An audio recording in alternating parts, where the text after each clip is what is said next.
Hey, yo, I'm the MMA loser, and I'm back with another video after a really long time. Now, today I just want to talk about this upcoming main event between top middleweights Brendan Allen and Paul Craig. Now, this is an exciting fight because Paul Craig has looked really good in his middleweight debut against Andre Muniz. Now, did he look really good? Not exactly, but he did look good against Andre Muniz. Now, Brendan Allen has also fought against Andre Muniz in the past. But Brendan Allen managed to finish Andre Muniz in their fight in the late third round, whereas Paul Craig did the same thing in the late second round. So technically, Paul Craig was able to defeat Andre Muniz faster than Brendan Allen. Now, does that mean that Paul Craig is better than Brendan Allen directly, automatically? Well, MMA math does not work. If you have been watching UFC for a long time, then we all know that MMA math does not really work.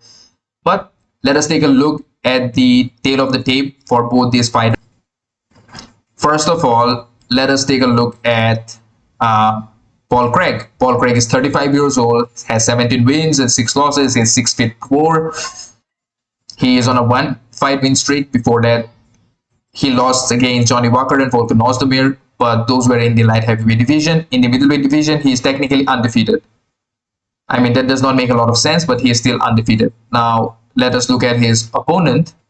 The man who has been fighting in middleweight division longer than Paul Craig is Brendan Allen, and he's 27 years old.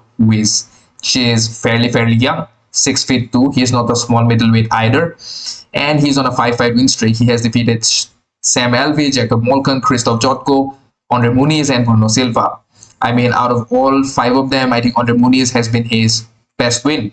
But prior to that, he has lost against Chris Curtis and, of course, the current UFC middleweight champion, the man, Sean Strickland, Tarzan. Now, a win or rather a loss against Sean Strickland is not exactly a bad loss right now because he's the current champion. So it's still, but a loss is a loss. And he also lost to Chris Curtis by TKO exactly in the second round, 1 minute 58 seconds against Chris Curtis and 1 minute 32 seconds against Sean Strickland, which goes to show that there is a way to finish Brendan Allen in the second round. But what we do need to take into consideration is, well, both Chris Curtis and Sean Strickland, they're very good strikers compared to Brendan Allen and Paul Craig. And I do not see Paul Craig being a striker of that caliber.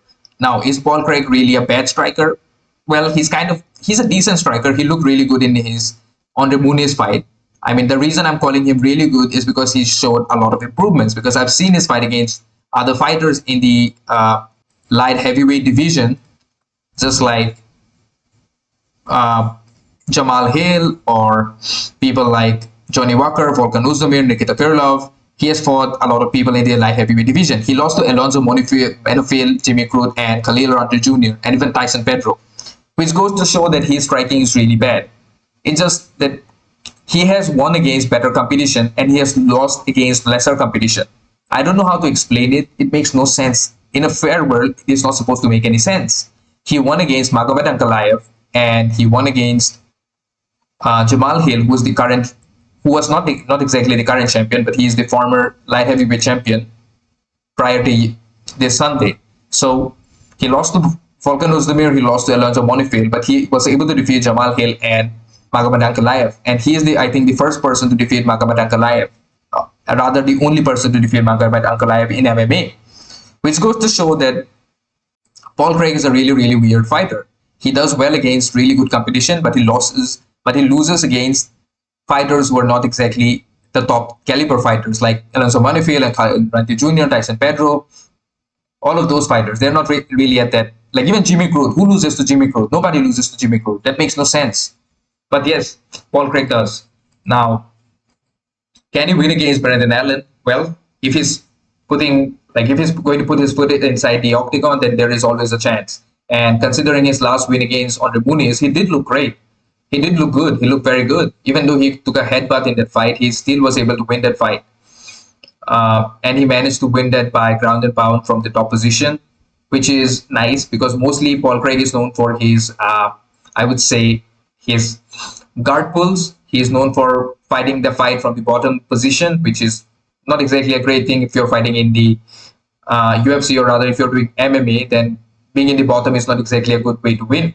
But Paul Craig has one of the nastiest guards, or rather nastiest full guard in entire UFC. He was able to break Jamal Hill's arm. He was able to submit Magomed Ankalaev by a triangle, which speaks volume about his skill set. But is he a complete fighter? The answer is no. But can he win against Brendan Allen? Well, he has the tools to fight, but Brendan Allen is also no joke on the ground. I think Brendan Allen is much better on the ground compared to Magomed Ankalaev and Jamal Hill. He's much, much, much better. And I think he's also a better striker than, I would say, Andre Muniz. But Andre Muniz was able to he was landing some good shots on Brendan Allen as well. But I don't think Paul Craig has that much of power in his hands. I mean, he does land some really good high kicks because he's very tall. He's 6'4" and he has long legs. So he's really able to use those legs reach to throw head kicks. So I think Brendan Allen needs to be really, really careful about the head kicks that Paul Craig throws to his face, or even the high body kicks. So I still think Brendan Allen pulls this off because he's younger, he's hungrier, and I think he at least has potential. I mean, he has fought better competition in the middleweight division than Paul Craig. But Paul Craig has also fought good competition in light heavyweight division. Also, Paul Craig is losing weight, so he's going to be naturally bigger than Brendan Allen. So it's kind of an interesting bout. A lot of people are just writing it off, and they're saying that Brendan Allen is going to win this fight really easy. But in my opinion, that's not going to be the case. In my opinion, I think they're both really well. I think they're both going to put up a good fight. And this is also, again, this is a 5-round fight. So if the longer the fight goes, the more I think Brendan Allen is going to win this fight, because most of the fights that Brendan Allen has won, they have been longer fights. Maybe I'm wrong, I don't know, but he has won a couple of decisions as well. No, I've been wrong.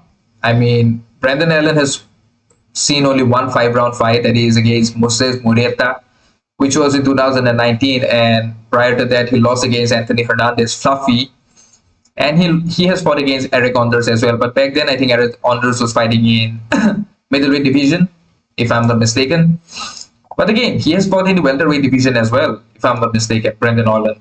Again, I can be wrong, so I don't know. Do not quote me on that. But if you look at the rankings, they're both really closely ranked. Paul Craig is number 13 and Brendan Allen is number 10. So a win for each of them would put them in a good position in the ever-changing, ever-interesting middleweight division. Ever since Israel Adesanya has left the middleweight division, the division has become much more interesting, much more active, much more, I would say, dynamic. Robert Whittaker, Dricus du Plessis is fighting Strickland. I'll be talking about that in some other video, but that is an interesting fight as well. There are so many contenders, so many fights to make, except for Jack Hermanson. I don't know, man. I think he should just retire. He has looked really bad in his last couple of fights. But apart from that, the middleweight division is looking good. And I don't know how much should I talk more about this fight, because they're both really equally matched. Brendan Allen is better on the feet compared to Paul Craig, and on the ground, I think they're kind of equally matched. Brendan Allen has a really good top game, whereas Paul Craig has a really good guard game or bottom game, which is very rare in the world of mixed martial arts, which is very common in PJJ, like submission grappling. But when people are throwing punches, being on your back is not exactly a great thing. But still, Paul Craig has managed to do well just using that style. So there is a way that there might be a way in which he might be able to win this fight. But for now, I think I'm going to say Brendan Allen is going to win this fight by a unanimous decision, or maybe a late round TKO. Again, I can be wrong, but that is my prediction. And before I end today's video, I would like you guys to subscribe to my channel, because I have been making videos for some time and I need a few subscribers. And with that, peace out, guys. Good night.